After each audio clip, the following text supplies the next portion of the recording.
กี่ยวกับความสำคัญของน้ำและทานน้ำแข็งประเด็นทรัพยากรน้ำในประเทศไทยและเสวนาภายใต้หัวข้อการปรับตัวต่อการเปลี่ยนแปลงสภาพภูมิอากาศปิยาพันธ์ยังเทียนรายงานรัฐมนตรีว่าการกระทรวงแรงงานยืนยันปกป้องอาชีพสงวนของแรงงานไทยภาคการท่องเที่ยวนายพิพัฒน์รัชกิจประการรัฐมนตรีว่าการกระทรวงแรงงานกล่าวถึงแนวทางการพัฒนาแรงงานในอุตสาหกรรมการท่องเที่ยวและยกระดับมาตรฐานฝีมือแรงงานว่ากระทรวงแรงงานมีข้อจำกัดทางกฎหมายที่ยังไม่สามารถเปิดให้ชาวต่างชาติทำอาชีพสงวนของคนไทยได้ซึ่งตามพระราชกำหนดการบริหารจัดการการทำงานของคนต่างด้าวกำหนดอาชีพสงวนให้เฉพาะคนไทยเช่นงานมัคคุเทศก์งานขายของหน้าร้านงานบริการนวดไทยงานบริการด้านอาหารในบางประเภทส่วนโอกาสในการส่งแรงงานไทยไปทำงานในประเทศญี่ปุ่นโดยเฉพาะในอุตสาหกรรมอาหารและบริการซึ่งเป็นตลาดที่มีความต้องการแรงงานฝีมือสูงกระทรวงแรงงานมีแนวทางส่งเสริมให้แรงงานไทยได้ทำงานอย่างถูกต้องตามกฎหมายผ่านการพัฒนาทักษะฝีมือการจัดหางานผ่านระบบ MOU และการรองรับมาตรฐานแรงงานพร้อมกับสนับสนุนให้แรงงานไทยก้าวไปสู่ตลาดแรงงานต่างประเทศโดยเฉพาะประเทศที่มีความต้องการสูงอย่างเช่นญี่ปุ่นที่มีแนวโน้มเปิดรับแรงงานฝีมือด้านอาหารและบริการมากขึ้นนิตยาคุณสิมรายงานกรมปศุสัตว์และสัตวแพทยสมาคมแห่งประเทศไทยในพระบรมราชูปถัมภ์ร่วมกันยกระดับการใช้วัคซีนออโตจินัสพัฒนาภาคปศุสัตว์ไทยสู่การผลิตที่ยั่งยืนนายสัตวแพทย์สมชวนรัตนมังคลานนท์อธิบดีกรมปศุสัตว์กล่าวว่ากรมปศุสัตว์และสัตวแพทย์สมาคมแห่งประเทศไทยในพระบรมราชูปถัมภ์ร่วมกันส่งเสริมการใช้วัคซีนออโตจินัสให้เป็นเครื่องมือสำคัญป้องกันโรคและลดการพึ่งพายาปฏิชีวนะในฟาร์มปศุสัตว์ถือเป็นนวัตกรรมที่เสริมสร้างความปลอดภัยทางชีวภาพในฟาร์มเลี้ยงสัตว์ของไทยช่วยให้การป้องกันโรคในสัตว์มีประสิทธิภาพสูงและตรงจุดมากขึ้นรวมทั้งยังช่วยลดความสูญเสียทางเศรษฐกิจจากโรคที่เกิดขึ้นในสัตว์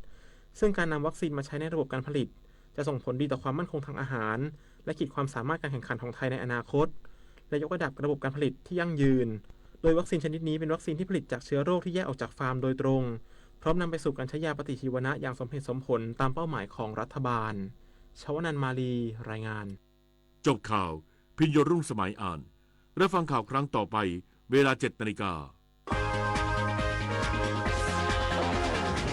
ติดตามข่าวที่นำเสนอไปแล้วได้ที่ www.thainews.prd.go.th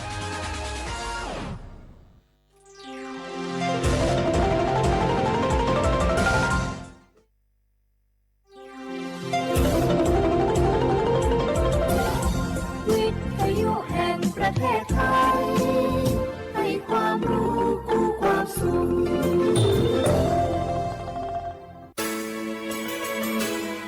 สถานีวิทยุกระจายเสียงแห่งประเทศไทยจังหวัดเชียงใหม่ AM 1476 กิโลเฮิรตซ์สถานีวิทยุภาคภาษาชาติพันธุ์แห่งเดียวในประเทศไทยที่มีความทันสมัยเชื่อถือได้สร้างอัตลักษณ์กลุ่มชาติพันธุ์สู่สากลเจ็บป่วยฉุกเฉินวิกฤตอันตรายถึงชีวิตคนไทยทุกคนใช้สิทธิเจ็บป่วยฉุกเฉินวิกฤตเข้ารักษาโรงพยาบาลใกล้ที่สุดได้ทันทีไม่เกิน72ชั่วโมงตามนโยบายรัฐบาลให้ความคุ้มครองสอบถามเพิ่มเติมสายด่วนสปสช1330ตลอด24ชั่วโมงอยากรู้จังใครบ้างนะ7กลุ่มเสี่ยงฉีดวัคซีนไข้หวัดใหญ่ใช้สิทธิบัตรทองได้ไม่เสียค่าใช้จ่ายง่ายๆแค่ใช้แอปเป๋าตังค์ตรวจสอบสิทธิกดเลือกกระเป๋าสุขภาพก็รู้แล้วแถมจองคิวฉีดได้ด้วยที่สถานพยาบาลในระบบบัตรทองรีบๆกันหน่อยนะแค่ถึงเดือนสิงหาคมนี้เท่านั้นสิทธิสร้างเสริมสุขภาพและป้องกันโรคดีกองทุนหลักประกันสุขภาพแห่งชาติหรือบัตรทอง30 บาทสอบถามเพิ่มเติมที่สายด่วนสปสช1330ตลอด24ชั่วโมงชอบบรรยากาศมาพี่ชนแม่วันนี้ปาร์ตี้กันให้สุดๆกันไปเลยจัดไปไหมเมาไหมครับ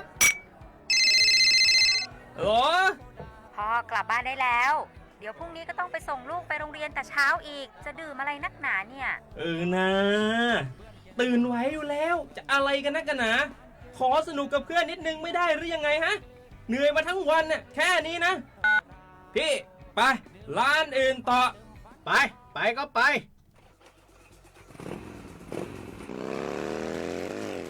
เฮ้ยพี่ทำไมรถคันนี้มันขับช้าจังเลยเนี่ยแซงไปเถอะแซงเลยแซงไฟแดงอะฝ่าไปเลยพี่ตรงนี้มันไม่มีกล้องไม่โดนจับชัวร์เอาวะไปก็ไปเฮ้ยพี่ระวังรถ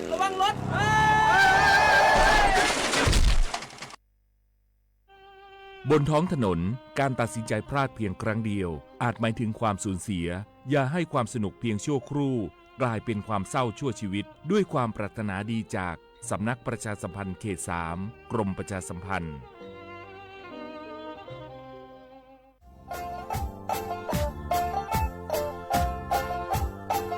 จังหวัดเชียงใหม่ขวาเย่อาวเสียขวาเวลาเด็กฝรั่งงาอามาคืออาโตถัดโซบดงาวิธีมังโงเป็นยาลบปัญหาหมอกควันงาอาทินี้คือมลพิษทางอากาศงาอาวอาตุสุสเลงโงเป็นยางอาตุขุเชียคอมฟูชิดะยึดดูดจอมังาอาทิบะคืออาวมาสุบะคือมาคือมาโจนี่เหลียบังาอาทิบะคืออาตุมาสุเจมาคือเป็นยาคือทีหาทีเงี้ยขวาเงี้ยงัวหาซึ่งว่าเนี่ยซึ่งไอ้คนนี้ตัวว่าเนี่ยชุดสื่อเหตุกว่าสื่อปีข้อมาสุมาดังโง่เป็นยาอาวุลงทะเบียนไงขออนุมัติผ่านระบบไฟดีที่ได้ยินได้ไงที่นี้สุดท้ายสุบะฮาวพัดสวนยังออกฝ่าฝืนจะคือโทษจำคุยยาก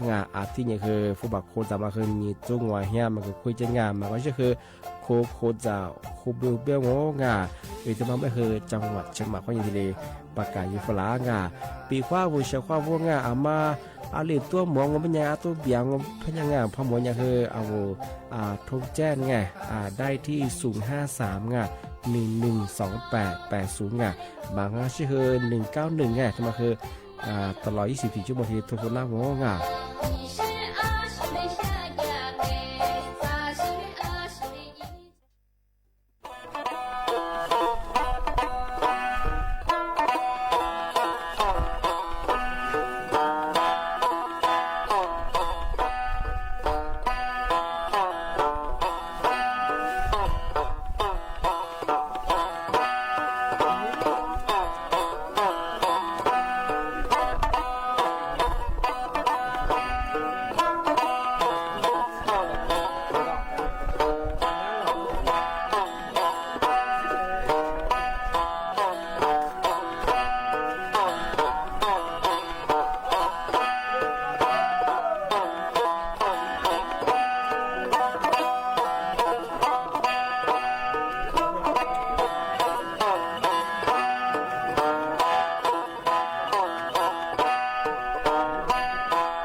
ซึ่งประกาศโกสถานีวิทยุกระจายเสียงแห่ง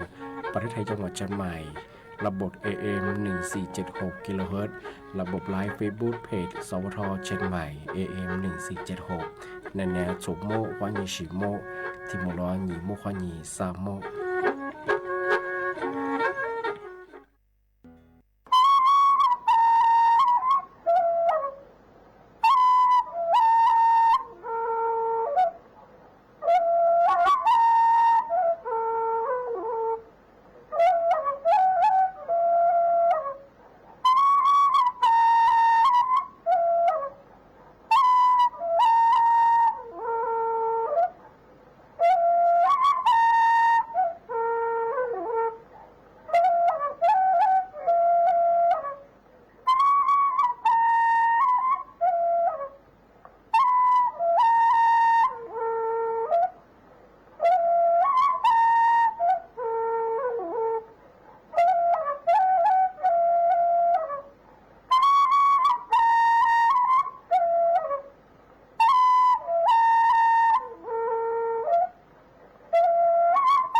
เ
ว่าปลาข้า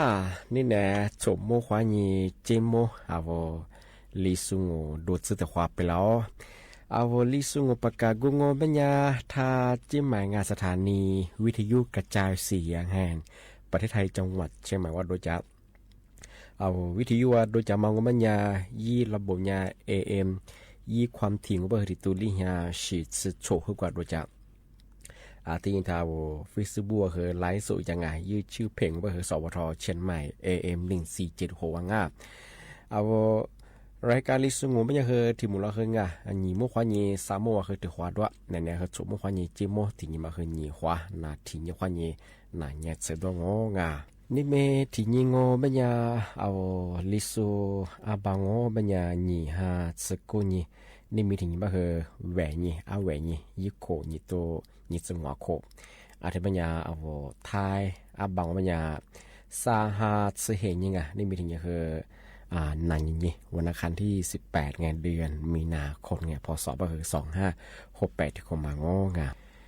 ที่นี่เนี่ยคืองาเอาเชื่อว่าคือจะมาปีมากเลยซึ่งจริงใช่ไหมว่าคือ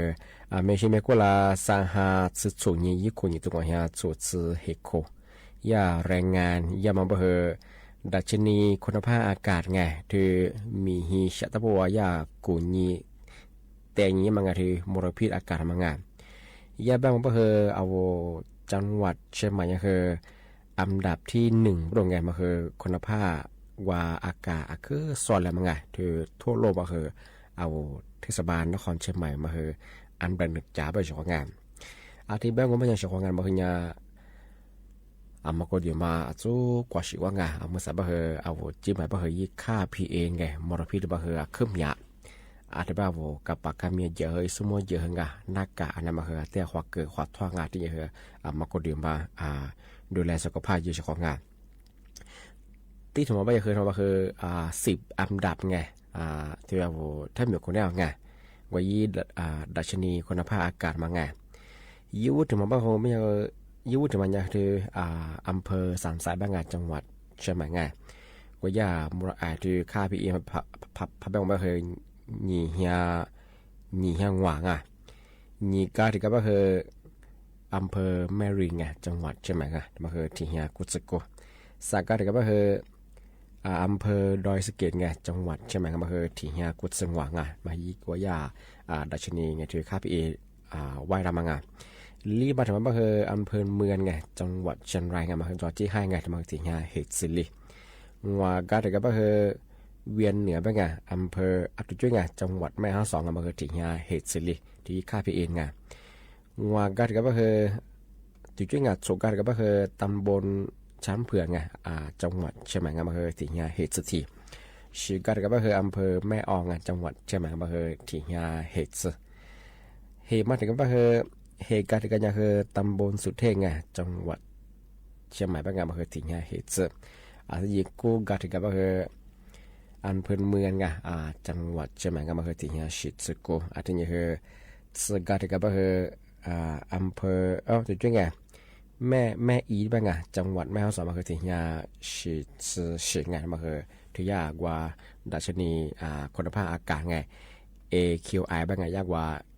Y ทำมางานมาคือ10อันดับที่ว่าแทบมีคนแน่มาคือยี่ว่ายี่ค่า PA เครื่องอย่างมางานอาทิตย์บ้างไม่คือมือสาวใช่ไหมว่าจะมาคือเอา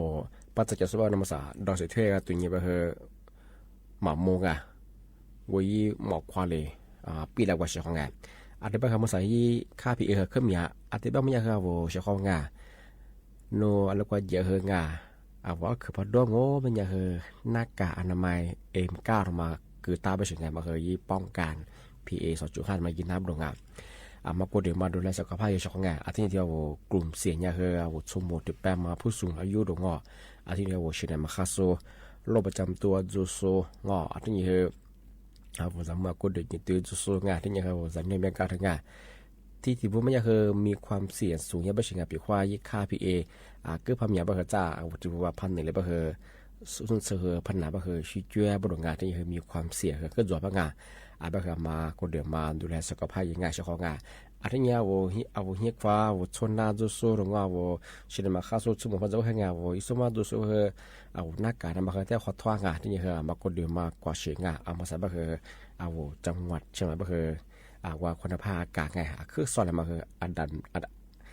หนึ่งแบบไงมาคือทั่วโลกอ่ะอันนี้คือ10อันดับคืออาโวจิแมโซอาโวที่จังหวัดใช่มั้ยคือเมนี่คืออย่างอ่ะอันนี้ก็คือมาก็เดี๋ยวมาดูแลสุขภาพยังไงอันนี้คือภาษาคืออาโวจังหวัดใช่มั้ยคืองาโซตัวรัฐสบายที่เรียกคือประกาศอย่างไงที่คือมาตัวสบายโซที่เรียนยาที่เรียนจบไปใช่ไงแต่มาคืออันนี้ก็ลาที่ที่หาได้ไงเพราะว่าจังหวัดใช่ไหมประกาศชื่อไงที่หาข้อนี้คือว่าหาซึ่งว่าจะเสือมาคือตัวรัฐสบายจากงามาตัวสบายคือยาสัญญาจะสบายจากงาที่มาถึงมาปีมาซึ่งจะใช้ว่าจากงา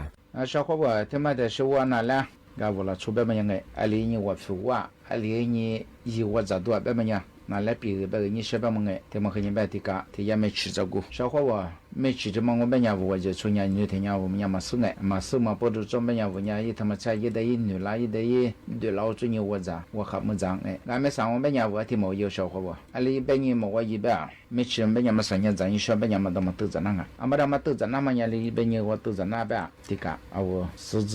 是很棒的，但是你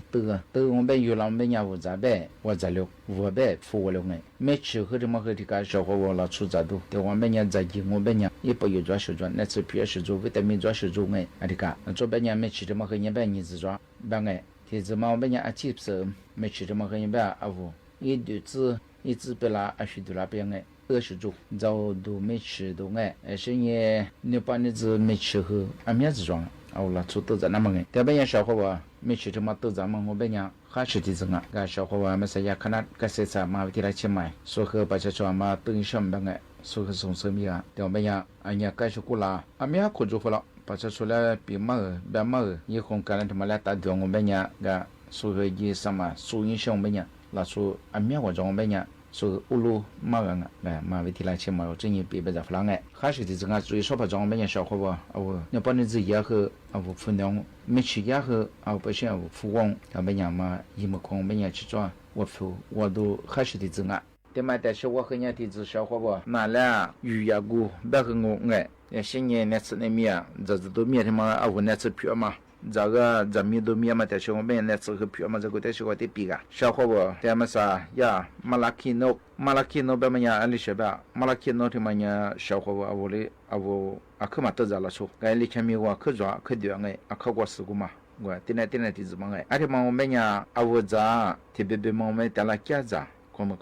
zamia aba khwaga ta kya zange ama shinye ga luza ati nanga shinye ti manga khanya ba tala ni thagla tsaga to za khanya ak zamia shi ti tsanga ati ma menya zamia ma ta sho wa khanya ber ngo sha kho ba so khe pia ba senya na tsu khe pye do ati bangai asha banya ya malaki no ti ma menya sha kho ba tika so pia ba senya ya lo e就是车还哎为阿他妈一度来一想哎，一拿来和阿弟就没了的，一个那个是你马林，是你过的车啊，一个真的和早上去改当啊，阿弟帮哎，说马拉基诺的嘛，去过是别过的前面去掉哎，特别嘛人都在和装都在手中，是咩为嘛是你手过么带来呢？为应该是我个皮塔和米和个皮塔和的有关哎，我们本人有啥？没得这个可么长哎，是你那次在我本人小伙我过的我。tikaro malaki no te mapaza ngo benya wo bawan tikabo ko di shukwana ti ma benya namtan go ma he miange atuma za go benya namtan ma he so yero ashe benya akago su go mai sha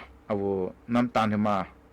nya le ba pata ko be chonga wo ko di wa zakatang de atuma ji zu so nga yi ashin yi bawan ne de la shada nge bawan ma he ka ro ashin ye so de baba hu ge nge izu lu ge ne te nya wo chai hu chu do he atuma he a di khomo le ngai awo chai phya ga ti ta kya ga ni ti dong be nya ma chi ma ngai adama he khanga adama he na tsu phyo nga adama awo kya hi kya gwa ba wa ne de khu za da nga so de ba ngai shin ye te ma de sho he ni ba lo e hiv ma za go he anya ye ko ni dong wa he li tsi ni khu ra ngai so he shi ni 我因查过嘛，手车哎，而且带你杂和多和啊，地质上啊，啊说的呀，还是爱为做送哎，而且的我地和以后各位人哎，开送下个年啊，生意路下个年天没就嘛涨哎，而且啊我加多啊，生意差加多啊，而且因差吃多的嘛，没人啊我一直咱们去什次年行啊的办，要么不都做么年小伙和咱人哎，他妈的小伙和你别我小伙吧，啊我咋个样问去，没有没听没忘哎，讲些讲过。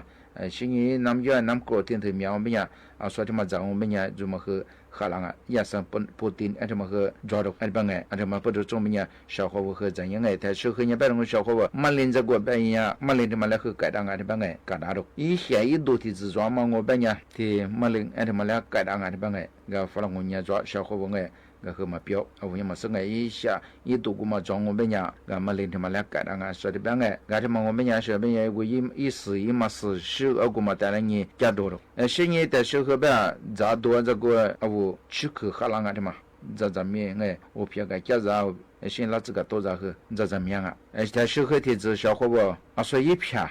马拉看到看过视频的嘛别，你这片啥这片带来你哎。我个人啊，我差不多的个人，而且呢出多了，而且我们讲我比来和得当啊，我比来和改大了，而且我和一时阿拉萨利斯带来人哎，让我们讲的呀，那边的我比我们改当啊，阿里边啊我们得当了，得多也多，但是那边我小伙伴啊，我陪啊，我们讲哎，我一直一扎，啊我们讲啦，提对嘛苦啊，这边讲三回不哎，提回带来人，阿拉抽gram做人1gram的话嘛。家人呢，我那天是家人呢，因差多了。而且我们讲啊，我陪嘛，陪多样啊，阿里边哎，而且的话，我们讲是这个我陪，你像我们讲说因差的嘛的多，说的别哎。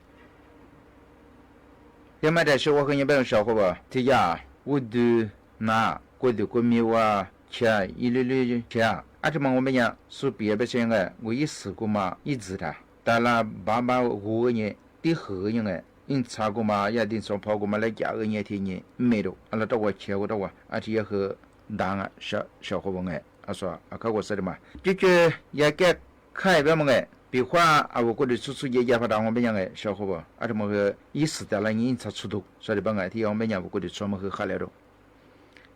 但是和提子小伙伴过去出啊，唯一让我们讲哎，意思一直过嘛提示的了你，一心都比较过度后过哎，而且呢。我差一片，阿里边哎，阿他妈也够了，阿天也没差6个人哎，阿拉说别的些呢，提花嘛来呢错做呢吃干阿天咋，而且呢加多日率太多，说里边哎，阿天样呢，啊我过去出嘛和喝凉阿里边哎，而且呢我过去出过去过路过出我别讲哎，阿也阿天不当我们讲意思。你自个嘛，提示到了你，俺你一个块心头是多个，而且点5个人哎，加多了，而边哎，加多人才出到我们家，而且么和啊我过去一过了块出差嘛哎，而且么和两啊，说的边哎，但是和小伙伴啊我其实呢，些年去江西加过，去我们家多个提到我们家哎，小伙伴这么和人危机的了，一几个嘛到了你。阿拉初次干子，第一年那单那个初次干，我不大好哎，阿个嘛加个年加多，哎不哎，阿提加多我们家我去是那么和海量啊，说的不哎，我的我们家去是那，我们家一早一个单，一季一个单哎，怎么个样？但是和别我小伙吧，说别把这样啊问去，可是那个自动的那不当我们样哎，我以为你只为吃到那年的后人才吃哎。而且也个别因此了别满不了当哎么少不别当哎而且嘛加个你多了而且多我们也喝两哎说的吧哎这个我觉得我哎小伙伴阿拉到我17啊而且嘛和人我一直也是哎啊我们大年的后年包而且人喝了是呢俺那苦啊给小伙伴哎俺们是呢阿里是提子各两哎因那包装我们呀啊说我们大年一片啊我们大年的包的没有了是因为那出店嘛，我们家小伙伴一片子里嘛，第后个人哎，而且呢，肉破几件呢，加个人哎，而且嘛，我们家也没，而且吧哎，我那到一那出店我到没我们家喝了了，而且也继续和当哎，小伙伴也记得嘛，但也对没喝，是你吃没得咋吃拿，小伙伴这么和我们家我也一直的哎，细细的知道你对没有了，而且也和喝两啊，说的吧哎。但是个格勒卡，过的过面来年来嘛卡，你们哎，阿他妈没老漂亮，阿你帮特别嘛，我来说呀格勒帮哎，阿弟头发装我们家小伙伴说的帮哎，我意思入里嘛，阿我嘛第后一个人哎，我到你们我到我也没个了，阿弟我们家我因嘛，现在海量啊说的帮哎，这提起我提个小伙伴我也嘛生哎。我咋讲哎？听你嘞，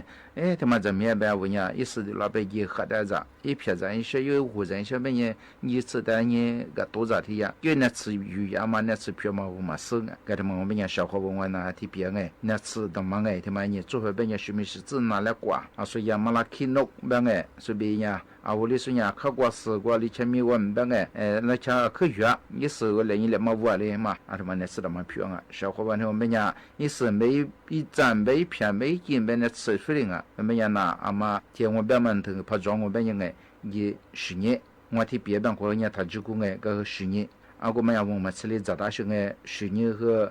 嘛哈里边和嘛处，如说可能嘛比，小班我们吃的和早大学哎，小伙伴我和哪来比嘛哎，那是。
小伙伴，对嘛？但是我和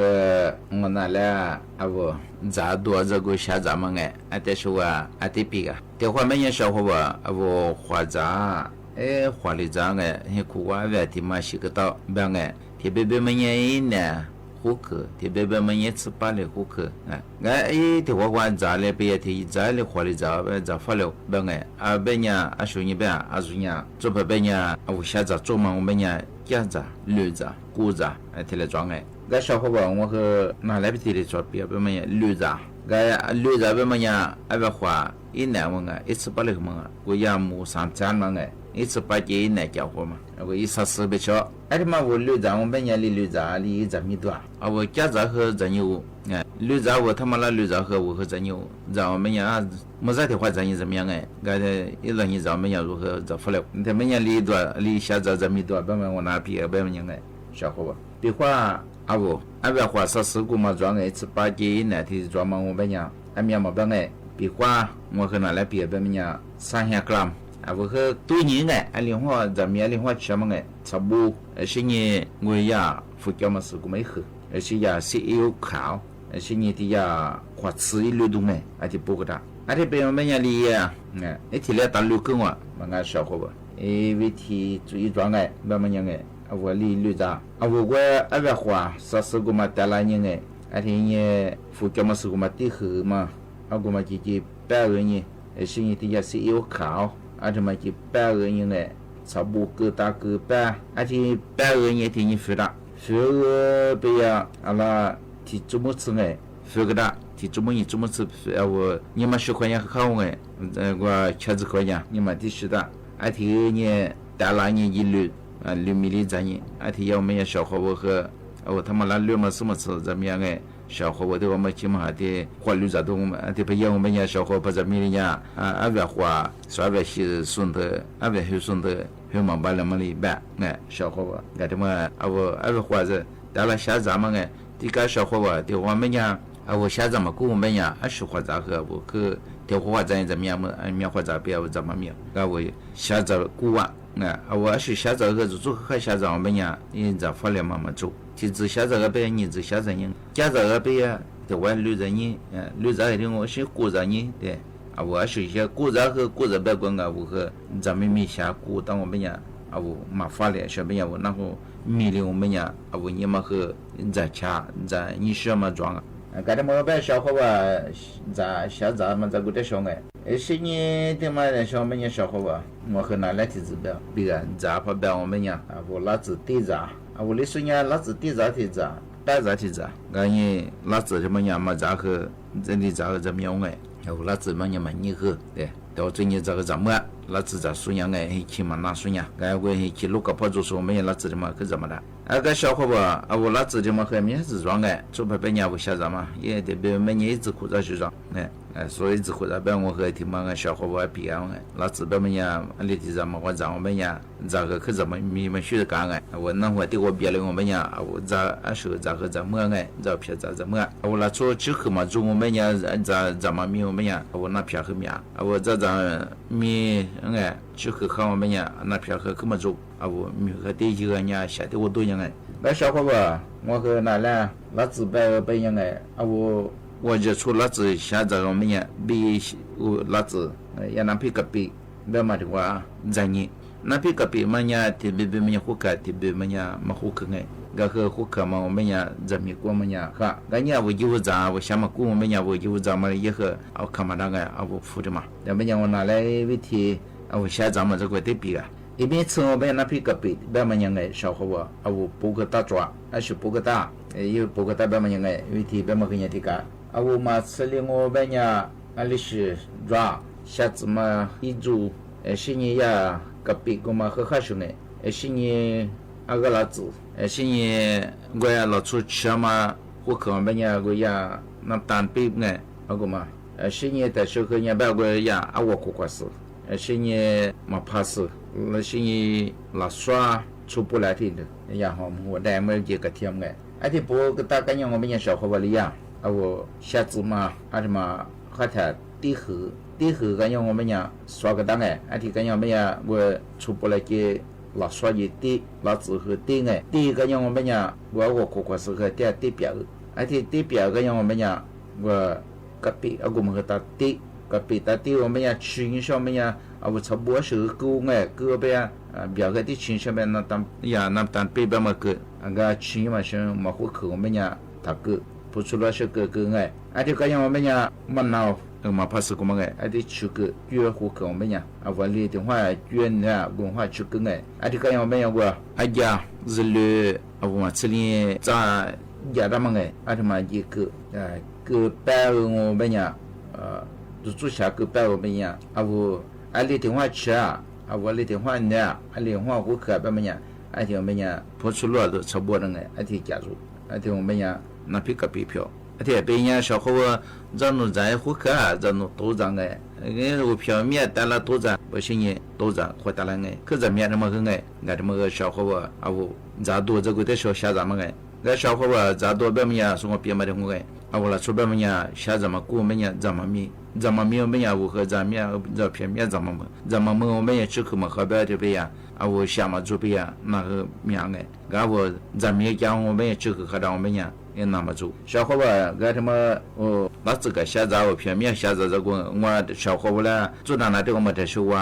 问些快讲哎，是下载多少嘛？我的适当我们呀下载人哎，对吧？不仅获得了你小伙伴哎，提就哎提比嘛小伙伴个小伙伴个我年那讲哎，嘛的实在下，么是小伙伴适当和老子低的嘛白的嘛，虽然没凶哎，我白的嘛，就少怕着我们呀。咱们呀，把我们呀，大夫拉黑当小伙伴说了，咱们说个第一下子，说我表列说下面喝了说了说呀，表我们呀，我和大陆啊，那么小伙伴，那么拿来别么提来用哎。